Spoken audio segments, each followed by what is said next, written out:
Hello everyone, welcome to my channel blaze on Mantra. मैं हूं श्रुति मिश्रा और आज हम बात करेंगे क्रिमिनल ट्रेसपास की। तो ये जो आज का वीडियो है ये हमारे क्राइम अगेंस्ट प्रॉपर्टी सीरीज में लास्ट वीडियो होगा। तो ट्रेसपास की बात करते हैं। ट्रेसपास जनरली एक सिविल ऑफेंस है। सिविल लॉ में टॉर्ट में आपने ट्रेसपास पढ़ा होगा। अब ये सेम जो सिविल ऑफेंस है वो कैसे क्रिमिनल ऑफेंस में कन्वर्ट हो जाता है और किस तरह से वो आईपीसी के अंदर पनिशेबल है, ये हम आज की वीडियो में देखें। सबसे पहले देखते हैं क्रिमिनल ट्रेसपास को आईपीसी किस तरह से डिफाइन करता है। तो क्रिमिनल ट्रेसपास की डेफिनेशन सेक्शन 441 आईपीसी में दी गई है। डेफिनेशन कहता है whoever enters into or upon property in the possession of another with intent to commit an offense or to intimidate, insult or annoy any person in possession of such property। तो इस definition का जो पहला part है whoever enters into or upon property in the possession of another, ठीक है, ऐसी property जो किसी और के पोजेशन में है उसमें दूसरा पर्सन अनलॉफुली एंटर करता है, विदाउट अथॉरिटी एंटर करता है। किस इंटेंशन से एंटर करता है वो सेकंड पार्ट बताता है।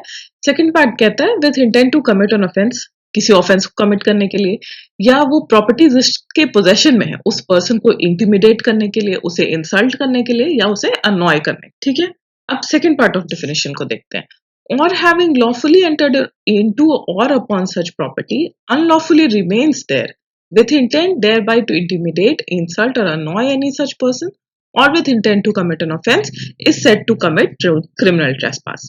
अब second part of the definition ये कहता है कि first part में तो अनलॉफुली ही जिस पर्सन ने भी एंटर किया उसने अनलॉफुली एंटर किया। अब सेकंड पार्ट में अगर कोई लॉफुली भी एंटर करता है, उसके पास लॉफुल राइट्स है या अथॉरिटी है किसी दूसरे के प्रॉपर्टी में एंटर करने का, बट उस प्रॉपर्टी में एंटर करने के बाद वो वहां अनलॉफुली रहता है, रुकता है, किस इंटेंशन से, जिसकी प्रॉपर्टी है उस पर्सन को इंटिमिडेट करने के लिए, इंसल्ट करने के लिए, अनॉय करने के लिए या कोई ना कोई ऑफेंस कमिट करने के लिए।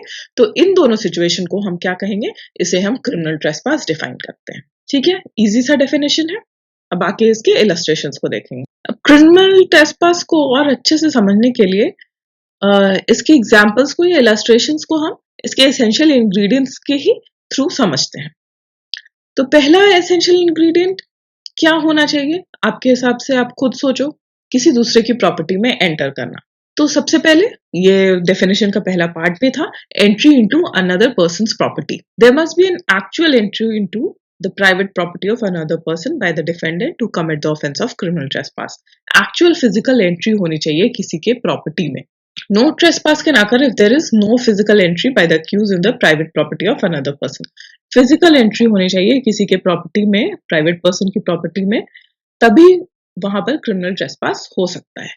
इसका एग्जाम्पल क्या है? In the case Ghasi versus Emperor, the accused, even after several warnings by the complainant, continued building on the property of the complainant, but the court held that no criminal trespass was committed by the accused within the meaning of section 441 of IPC because there was no physical entry by the accused himself। अब यहाँ पर जो accused है वो क्या कर रहा था, वो complainant के बार बार मना करने के बाद भी वो एक प्रॉपर्टी पे कुछ ना कुछ बिल्डिंग या कंस्ट्रक्शन करता जा रहा था। कोर्ट ने ऐसे सिचुएशन में क्या कहा कि ये क्रिमिनल ट्रेसपास नहीं है, क्योंकि यहाँ पे जो अक्यूज है वो खुद आकर उसने कभी भी कंप्लेनेंट की प्रॉपर्टी को एंटर नहीं किया था, उसे ट्रेसपास नहीं किया था। तो इससे हमें क्या पता चलता है? इससे यही पता चलता है कि फिजिकल एंट्री होनी चाहिए जिसके लिए हम क्रिमिनल ट्रेसपास कहेंगे, या किसी को physical entry, unlawful physical entry करने के बाद ही वहां पर उस पर्सन के ऊपर क्रिमिनल ट्रेसपास के लिए चार्जेस लगाए जा। सेकेंड एसेंशियल इंग्रेडिएंट जो इस ऑफेंस की है वो है प्रॉपर्टी। अब यहाँ पर प्रॉपर्टी होना जरूरी है, अगर प्रॉपर्टी नहीं होगी तो ट्रेसपास नहीं हो सकता। तो प्रॉपर्टी जो है वो movable as well as immovable, दोनों तरह की प्रॉपर्टी ये ऑफेंस कवर करता है, लेकिन इनटैंजिबल या इनकॉर्पोरियल प्रॉपर्टीज को कवर नहीं करता। प्रॉपर्टी जो फिजिकली प्रेजेंट है सिर्फ और सिर्फ उसी पे ट्रेसपास हो सकता है।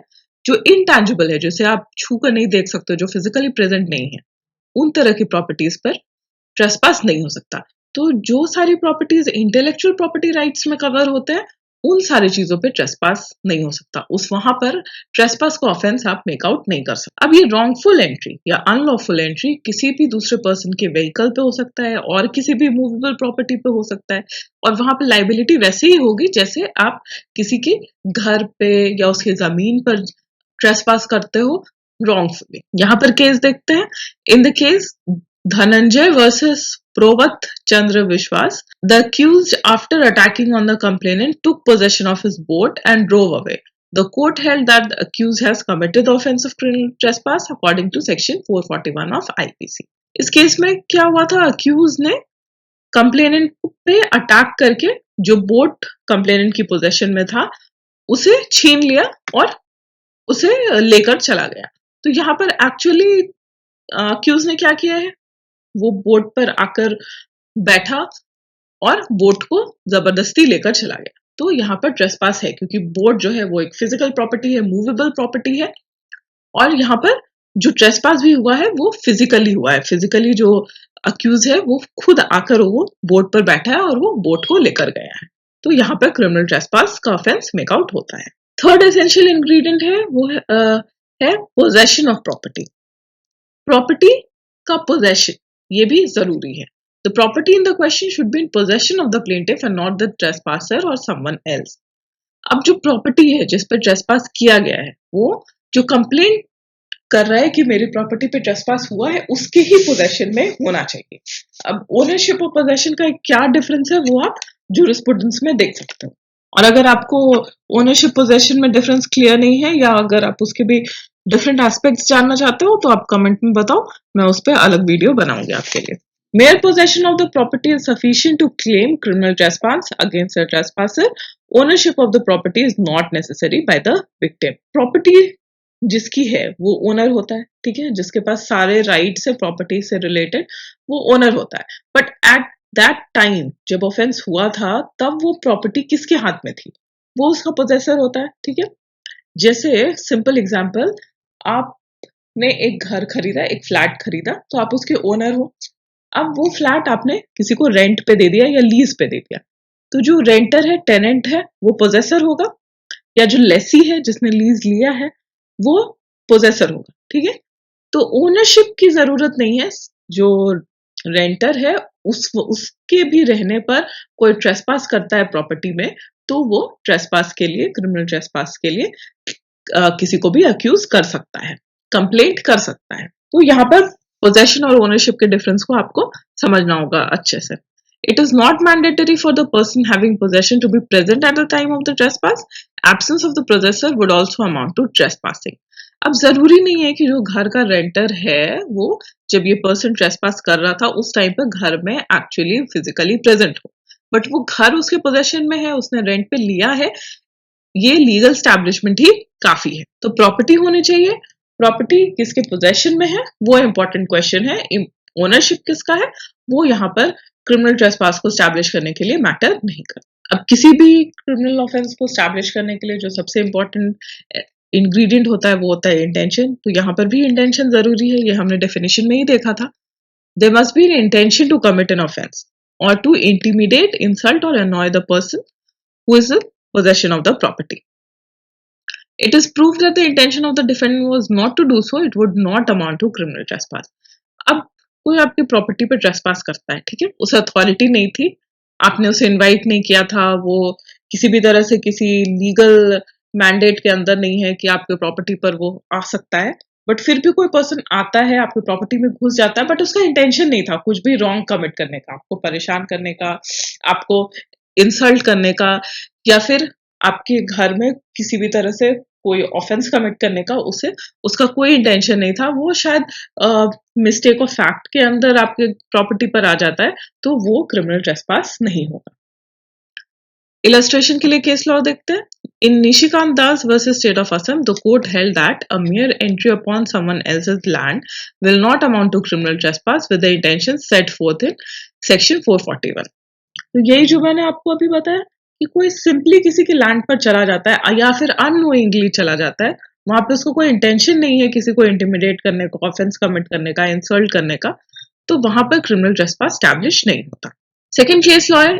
In Mathuri versus state of Punjab, the accused had a warrant for delivery of possession from the defendant. However, at the time of entry, the warrant wasn't executable.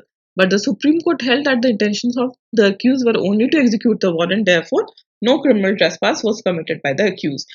Accused ने जब उस प्रॉपर्टी पे ट्रेसपास किया तो उसके पास एक वारंट था, ठीक है, और वो उस वारंट को एग्जीक्यूट करना ही सिर्फ उसका इंटेंशन था। बट ऑल्दो वो वारंट एक्सपायर हो चुका था, बट फिर भी चूंकि उसका कोई इंटेंशन नहीं था किसी भी तरह से कोई हार्म कॉज करने का, इसलिए यहाँ पर भी क्रिमिनल ट्रेसपास स्टैब्लिश नहीं होता है। तो क्रिमिनल ट्रेसपास को स्टैब्लिश करने के लिए हमने 4 एसेंशियल इंग्रेडिएंट्स देख लिए। अब हम ये देखते हैं कि ट्रेसपास टॉर्ट में कैसे स्टैब्लिश होता है। Trespass means to interfere with the other person or property intentionally. ठीक है, कोई intentionally किसी की प्रॉपर्टी से या पर्सन से इंटरफेयर करता है तो उसे ट्रेसपास करते हैं।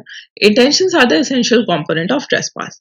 तो यहाँ पर essential ingredient क्या है? Intention. It implies that the wrong was committed intentionally. जानबूझकर किसी ने कुछ किया है तो वो ट्रेसपास होगा। अब ट्रेसपास टॉर्ट में 2 तरह का होता है। एक ट्रेसपास टू पर्सन होता है, दूसरा होता है trespass to land, trespass to goods and conversion. Trespass to person जो होगा वो 2 टाइप्स का होता है, बैटरी या असॉल्ट, और ट्रेसपास जो टू लैंड हो सकता है, गुड्स हो सकता है, या फिर उसको कन्वर्ट करना गुड्स को। अब जब हमने टॉर्ट के भी ट्रेसपास को देख लिया ब्रीफली, तो अब ये समझते हैं कि जब आपके सामने ट्रेसपास का कोई प्रॉब्लम आता है तो आप कैसे डिफरेंशिएट करोगे कि वहां पर क्रिमिनल लायबिलिटी होगी या सिविल लायबिलिटी होगी। Trespass is ordinarily a civil wrong. ये मैंने आपको शुरुआत में बताया था कि जनरली हम जानते हैं कि ट्रेसपास क्या है, एक सिविल रॉन्ग है, for which the plaintiff can sue for damages, but when such trespass occurs with criminal intention, it amounts to criminal trespass. ठीक है, इंटेंशन टॉर्ट में भी एसेंशियल है, बट वो इंटेंशन जब क्रिमिनल इंटेंशन हो, और कैसा इंटेंशन हो, किसी ऑफेंस को कमिट करने का, किसी को इंसल्ट करने का, किसी को इंटिमिडेट करने का या अनॉय करने का, तो वहां पर जो ट्रेसपास है वो क्रिमिनल ट्रेसपास हो जाएगा। The trespass in tort does not require ill intent and just the unlawful act and unauthorized presence of the trespasser on the property of the plaintiff. However, when the act of trespass is committed with the intention of committing an offense or to intimidate or insult any person in possession of the property is said to commit criminal trespass. ये मैंने आपको बता दिया, intention दोनों जगह necessary है, लेकिन criminal trespass के लिए स्पेसिफिक टाइप का इंटेंशन चाहिए। वो इंटेंशन क्या होगा? ऑफेंस कमिट करने का, इंटिमिडेट करने का, इंसल्ट करने का या अनॉय करने। Hence, the only difference between trespass and tort and criminal trespass is criminal intention of the trespasser. तो जो डेफिनेशन का पार्ट है, डेफिनेशन किन किन चीजों को, किस तरह के इंटेंशंस को बता रहा है, वही आपको याद रखना होगा और वही डिफरेंशिएटिंग फैक्टर होगा सिविल लायबिलिटी और क्रिमिनल लायबिलिटी के बीच। क्रिमिनल ट्रेसपास के लिए जो पनिशमेंट है वो सेक्शन 447 में दिया गया है। Whoever commits criminal trespass shall be punished with imprisonment of either term, which may extend to 3 months, or with fine, or which may extend to 500 rupees, or with both. तो punishment बहुत कम है, minor offence है criminal trespass, 3 months का punishment with fine, या सिर्फ fine जो कि 500 rupees तक जा सकता है। अब हमने क्रिमिनल ट्रेसपास को देख लिया, ये भी देखा कि वो बहुत एक माइनर ऑफेंस है, आईपीसी में मिनिमल पनिशमेंट दिया गया उसके लिए। अब क्रिमिनल ट्रेसपास के बहुत सारे एग्रावेटेड फॉर्म्स भी हैं, ठीक है। इन एग्रावेटेड फॉर्म्स को सेपरेटली अलग अलग सेक्शंस में आईपीसी में डील किया गया है। तो इसमें से जो कुछ इंपॉर्टेंट एग्रावेटेड फॉर्म्स है क्रिमिनल ट्रेसपास के, उनको आज हम इस वीडियो में डिस्कस करेंगे। पहला है सेक्शन 442 हाउस ट्रेसपास। डेफिनेशन क्या कहता है वो देखते हैं। आईपीसी में इसे जो डिफाइन किया गया है वो कहता है, whoever commits criminal trespass by entering into or remaining in any building, tent or vessel used as human dwelling or any building used as a place for worship or as a place for the custody of property is said to commit house trespass. कोई भी अगर criminal trespass कर रहा है, criminal trespass क्या है अभी हमने देखा, वो सारी चीजों को आप याद रखो एसेंशियल इंग्रेडिएंट्स के साथ। वो एक्ट कोई कमिट कर रहा है किस तरह से? बाय एंटरिंग, एंटर करके या वहां पर रहकर, किसमें? जो कि एक बिल्डिंग हो या टेंट हो या वेसल हो। कैसा वेसल हो? जो कि ह्यूमन के रहने के लिए यूज किया जाता हो, या वैसी बिल्डिंग हो जो कि प्लेस ऑफ वर्शिप हो, या फिर ऐसा कोई प्लेस हो जो जहां पर प्रॉपर्टी को कस्टडी में रखा जाता है, मतलब प्रॉपर्टी के सेफ कीपिंग के लिए कोई जगह हो, तो वहां पर कोई क्रिमिनल ट्रेसपास करता है तो वैसे ऑफेंस को हम हाउस ट्रेसपास कहेंगे, ठीक है। तो हाउस ट्रेसपास क्या है? सिंपली जहां पर ह्यूमंस रहते हैं वो जगह है, या फिर उनका प्लेस ऑफ वर्शिप, या वो जहां अपने प्रॉपर्टी को सेफ कीपिंग के लिए रखते हो, उन सारी जगहों पर कोई क्रिमिनल ट्रेसपास करता है तो उसे हम हाउस ट्रेसपास कहते हैं। अब इस सेक्शन का एक्सप्लेनेशन भी है, ये एक्सप्लेनेशन कहता है the introduction of any part of the criminal trespasser's body is sufficient to constitute house trespass. अब इस ऑफेंस के लिए जरूरी नहीं है कि जो ऑफेंडर है वो पूरा का पूरा खुद वो जाकर प्रॉपर्टी में ट्रेसपास करे। जैसे हमने देखा था पहले क्रिमिनल ट्रेसपास के लिए उसका फुली फिजिकली प्रेजेंट होना प्रॉपर्टी पर जरूरी है, तो यहाँ पर वो जरूरी नहीं है। अगर कोई अपने बॉडी के किसी एक पार्ट को भी एंटर करता है इन सारी जगहों पर जो अभी हमने डेफिनेशन में देखा, तो वो सफिशिएंट होगा हाउस ट्रेसपास के ऑफेंस को कॉन्स्टिट्यूट करने। ये कहाँ पर होता है, इसका सिंपल सा एग्जाम्पल है। जनरली आपने सुना होगा जब लोगों की खिड़की खुली होती है जनरली ग्राउंड फ्लोर पर, तो कोई बाहर वाला with the intention of committing offence, किसी का पर्स रखा हो खिड़की के पास, हो वॉलेट रखा हो या कोई और भी वैल्यूएबल सामान हो, तो लोग हाथ घुसाकर, मतलब पूरी बॉडी उनकी प्रेमाइसेस में प्रेजेंट नहीं होगी, बट सिर्फ खिड़की के थ्रू हाथ डालकर या कोई डंडा डालकर वो पर्स निकाल लेता है, तो वो भी एक ट्रेसपास कॉन्स्टिट्यूट करेगा और वो हाउस ट्रेसपास होगा। हाउस ट्रेसपास का भी एग्रीवेटेड फॉर्म है लर्किंग हाउस ट्रेसपास, सेक्शन 443। तो यहाँ पर हमें क्या याद रखना होगा, क्रिमिनल ट्रेसपास को भी याद रखना होगा, फिर हाउस ट्रेसपास को याद रखना होगा, तब हम इस ऑफेंस को समझ पाएंगे। तो ये डेफिनेशन क्या कहता है, whoever commits house trespass having taken precautions to conceal such house trespass from some person who has right to exclude or eject the trespasser from the building, tent और vessel which is the subject of the trespass is said to commit lurking house trespass। अब कोई trespass करता है, ठीक है, कोई house trespass commit कर रहा है बट छुप के कर रहा है, इस तरह से कर रहा है कि जो बिल्डिंग का ओनर है या जिसके पोजेशन में बिल्डिंग है उसको पता ना चले कि वो हाउस ट्रेसपास कमिट कर रहा है, तो ऐसे ऑफेंस को लर्किंग हाउस ट्रेसपास कहेंगे। ये एग्रीवेटेड फॉर्म है हाउस ट्रेसपास का। अब एक और aggravated form of criminal trespass है house breaking, section 440।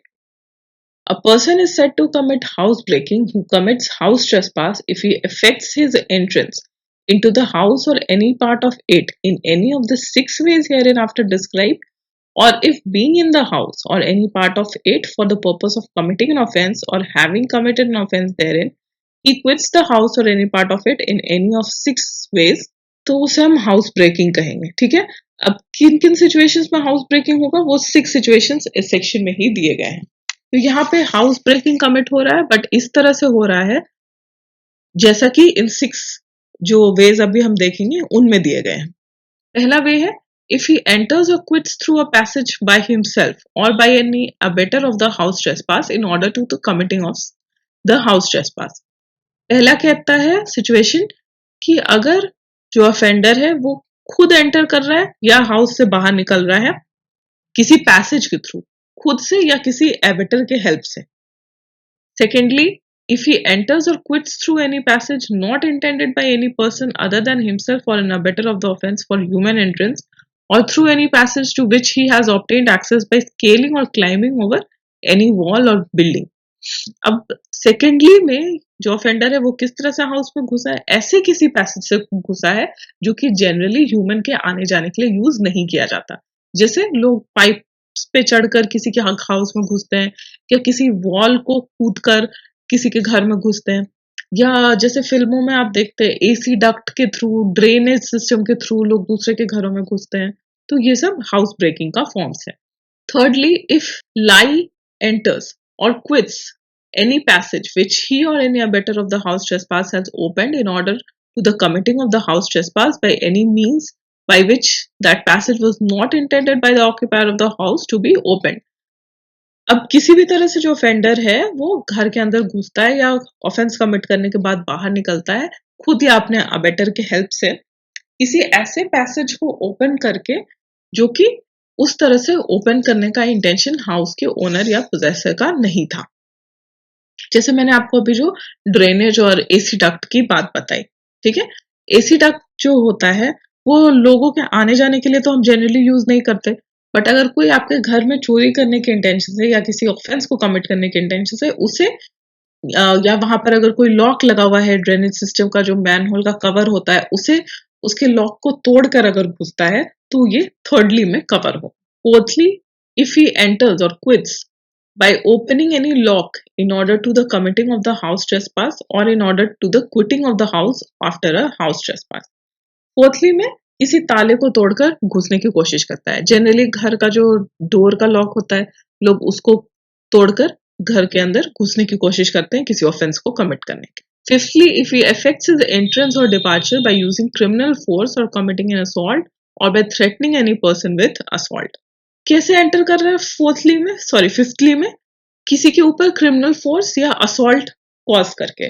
जैसे अगर किसी बिल्डिंग का कोई गेट कीपर हो या वॉचमैन हो, तो उसको डराकर धमकाकर या उसे मार पीट कर कोई घुसने की कोशिश कर रहा है बिल्डिंग के अंदर जबरदस्ती ऑफेंस कमिट करने के लिए, तो वो सिचुएशन फिफ्थली में कवर हो। Sixthly, if he enters or quits by any passage which he knows to have been fastened against such entrance or departure and to have been unfastened by himself by any abettor of the house trespass.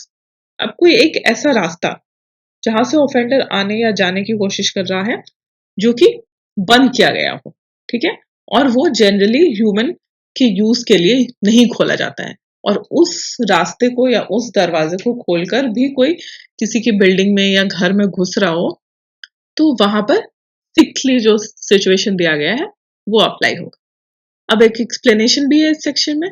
Explanation कहता है an any out house और building occupied with a house and between which and such house there is an immediate internal communication is part of the house within the meaning of this section. Explanation बस इतना ही कह रहा है कि आपके घर में कोई आउट हाउस हो, ठीक है, आपके प्रेमाइसेस के अंदर ही आउट हाउस है जिससे घर का हर टाइम आना जाना लगा रहता है, या वो इंटरनली घर से कनेक्टेड हो, तो उसे भी हम यहाँ पर जो हाउस ब्रेकिंग जो ऑफेंस डिफाइन कर रहे हैं उसके डेफिनेशन के वो विद इन आएगा। अभी जो हाउस ब्रेकिंग जो ऑफेंस है ये थोड़ा कॉम्प्लिकेटेड है, बड़ा है, डेफिनेशन भी इसकी काफी बड़ी है। तो इसमें ये जो 6 वेज दिए गए हैं घर के अंदर या ह्यूमन ड्वेलिंग के अंदर घुसने के लिए, वो 6 वेज हम याद रखेंगे, और साथ में ये याद रखेंगे कि कोई भी किसी भी ह्यूमन ड्वेलिंग वाले प्लेस में घुसने की कोशिश कर रहा है ऐसे किसी तरीके से जिससे कि लोग जनरली आते जाते नहीं हो, ठीक है। आप जनरली कैसे अपने घर से बाहर निकलते हो, जो आपका पैसेज होता है, आपकी स्टेयर्स होती है, जो आपका मेन डोर होता है, उसके थ्रू आप आते जाते हो। लेकिन इन सारी जगहों को छोड़कर कोई ऐसी जगह से आपके घर के अंदर घुसने की कोशिश कर रहा है जो कि यूजुअली लॉक्ड होता है या बंद होता है, या उसको हम ह्यूमन पैसेज के लिए आने जाने के लिए यूज नहीं करते हैं, तो वो सारे सिचुएशंस हाउस ब्रेकिंग में कवर होते हैं। हाउस ब्रेकिंग मतलब जो है वो सिंपली हमें ये बता रहा है कि हाउस को ब्रेक करके कहीं ना कहीं से जो बंद है उसे ब्रेक ओपन करके घुसने की कोशिश करना। अब हाउस ब्रेकिंग के इलस्ट्रेशंस देखते हैं जो बेयर एक्ट में दिए गए हैं, इससे हम सेक्शन को बेटर समझ पाएंगे। इलस्ट्रेशन ए है, A commits house trespass by making a hole through the wall of Z's house and putting his hand through the aperture. This is house breaking. A क्या करता है, Z के हाउस के एक वॉल में एक बड़ा सा होल क्रिएट करता है, छेद करता है, और वहां से हाथ डालकर कोई सामान उठाने की कोशिश करता है या घुसने की कोशिश करता है, तो ये हाउस ब्रेकिंग होगा। इलस्ट्रेशन बी कहता है A commits house trespass by creeping into a ship at a port hole between decks. This is house breaking. Ship, ठीक है, ह्यूमन ड्वेलिंग के लिए यूज किया जाता है, वेसल है जो कि ह्यूमन ड्वेलिंग के लिए यूज किया जाता है। अब वहां पर कोई पोर्ट होल के बीच से, डेक्स के बीच, दो शिप के डेक्स के बीच जो पोर्ट होल होता है उससे घुसने की कोई कोशिश करता है, तो वो हाउस ब्रेकिंग। सी है A commits house trespass by entering Z's house through a window. This is house breaking. मैंने आपको कहा ह्यूमन पैसेज हम किस तरह से करते हैं, डोर के थ्रू करते हैं, विंडो के थ्रू तो आप आना जाना नहीं करते हो यूजुअली, तो विंडो के थ्रू आपके घर में कोई घुसने की कोशिश कर रहा है, तो वो हाउस ब्रेकिंग है। इलस्ट्रेशन डी कहता है A commits house trespass by entering Z's house through the door having opened the door which was fastened. This is house breaking. आपने अपने घर का दरवाजा बंद करके रखा है और उसको आप यूजुअली बंद करके रखते हो, बट उसे जबरदस्ती खोलकर कोई अंदर आने की कोशिश कर रहा है, तो ये हाउस ब्रेकिंग। Illustration E है A commits house trespass by entering Z's house through the door having lifted a latch by putting a wire through a hole in the door. This is house breaking. A Z के घर में घुसने की कोशिश करता है और door के थ्रू, बट डोर जो है वो अंदर से बंद है। अब ये जो लैच लगा हुआ है अंदर से उसे कैसे खोलने की कोशिश करता है, बाहर से एक वायर घुसा के लैच को खोलने की कोशिश करता है, तो ये अनऑथराइज्ड अनलॉफुल वे है किसी के भी घर में घुसने का, ये हाउस ब्रेकिंग है। F A find the keys of Z's house door which Z had lost and commits house trespass by entering Z's house, having opened the door with that key. This is house breaking. अब ये एक अच्छा example है जहां पर Z के घर की चाबी A को मिलती है कहीं पर गिरी हुई, क्योंकि Z ने अपनी चाबी खो दी थी, और A उससे Z के घर में घुसता है, दरवाजे को अनलॉक करके ही घुसता है। बट यहाँ पर ये हाउस ब्रेकिंग क्यों है? क्योंकि A ने Z के घर पे हाउस ट्रेसपास किया है, ठीक है। वो लॉफुली एंटर नहीं कर रहा, उसे अथॉरिटी नहीं थी कि वो की लेकर Z के दरवाजे को खोले। Illustration G, Z is standing in his doorway. A forces a passage by knocking Z down and commits house trespass by entering the house. This is house breaking. Z अपने दरवाजे पर खड़ा है, A जबरदस्ती Z को गिराकर उसे धक्का देकर Z के घर में घुस जाता है, तो ये एक्ट भी हाउस ब्रेकिंग है। इलस्ट्रेशन H है, Z the doorkeeper of Y is standing in Y's doorway. A commits house trespass by entering into the house, having deterred Z from opposing him by threatening to beat him. This is house breaking. Z को डराकर उसे धमकाकर Z के घर के अंदर घुस जाता है, तो ये भी हाउस ब्रेकिंग है। हमने हाउस ब्रेकिंग के सारे इलस्ट्रेशंस देखे, और इन इलस्ट्रेशंस को समझने के बाद आपको सेक्शन का जो फर्स्टली से लेकर सिक्सथली तक दिया गया है कंडीशंस, वो समझने में आसानी हो जाती है। फर्स्टली से लेकर सिक्सथली कुछ भी नहीं है, सिर्फ सर्टेन सिचुएशंस है जिनसे कि हाउस ब्रेकिंग को कमिट किया जा सकता है। तो हाउस ब्रेकिंग ऑफेंस हमें क्लियर हो गया। अब हम इनके पनिशमेंट्स को देखते हैं। जो aggravated form of criminal trespass हमने देखा है, उनके पनिशमेंट्स को देखते हैं। सेक्शन 448 पनिशमेंट बताता है हाउस ट्रेसपास का। Whoever commits house trespass shall be punished with imprisonment of either description for a term which may extend to 1 year, or with fine, or which may extend to 1000 rupees, or with both. तो house trespass के लिए punishment है 1 year imprisonment with fine, या फिर 1000 rupees fine, या दोनों। Punishment for lurking house trespass or house breaking: whoever commits lurking house trespass or house breaking shall be punished with imprisonment of either description for a term which may extend to 2 years and shall also be liable to fine. अब यहाँ पर lurking house trespass और house breaking दोनों के लिए same punishment है। ये punishment कितना है? 2 years imprisonment और फाइन, दोनों साथ में, ठीक है। तो हमने ये देखा कि क्रिमिनल ट्रेसपास के लिए बहुत कम पनिशमेंट था, उससे थोड़ा ज्यादा पनिशमेंट हाउस ट्रेसपास के लिए है, और उससे भी ज्यादा पनिशमेंट लर्किंग हाउस ट्रेसपास और हाउस ब्रेकिंग के लिए। तो ये सारे इंपॉर्टेंट सेक्शंस थे जिनको हम ट्रेसपास से, क्रिमिनल ट्रेसपास से रिलेटेड हमें जानना चाहिए। आई होप क्रिमिनल ट्रेसपास और उसके वेरियस एग्रीवेटेड फॉर्म्स आपको समझ आ गए होंगे, और ये वीडियो आपको हेल्पफुल लगा होगा। तो आप इसे प्लीज लाइक करिए, कमेंट करके अपने व्यूज बताइए, और इसे अपने फ्रेंड्स के साथ जरूर शेयर करिए, और साथ ही हमारे चैनल को सब्सक्राइब करना ना भूलें। Thank you.